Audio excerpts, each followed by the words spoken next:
Salam sejahtera dan berjumpa lagi di channel saya BP Jaya.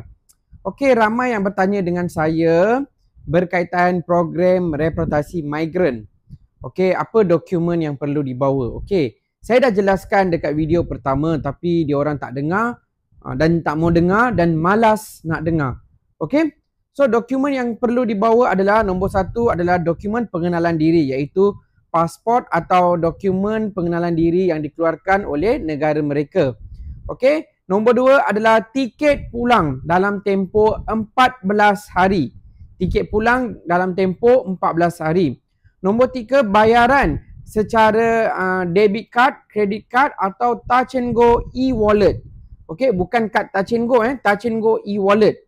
Okey, ini tiga perkara yang perlu ada untuk kamu datang untuk membayar compound.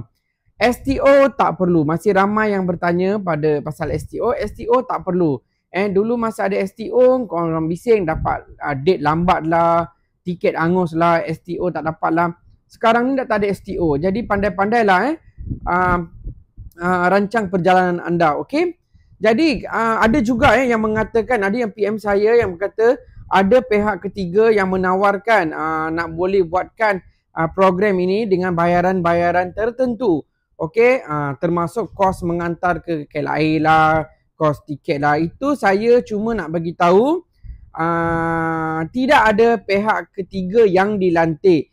Kalau kamu nak menggunakan pihak ketiga untuk transportation atau belikan tiket ke apa, itu terpulang kepada kamu. Kalau kamu kena tipu, kamu tanggung sendiri. Sekali lagi saya bagi tahu, kamu tanggung sendiri. Sebab kita dah bagi tahu tidak ada ejen. Kamu sendiri yang mencari, kalau kena tipu, tanggung sendiri. Okey? So kepada korang yang dah menonton, terima kasih. Yang dah menonton, jangan lupa untuk subscribe channel saya kat bawah ni dan kongsikan link video ni kepada teman-teman anda. Okey? Jumpa lagi.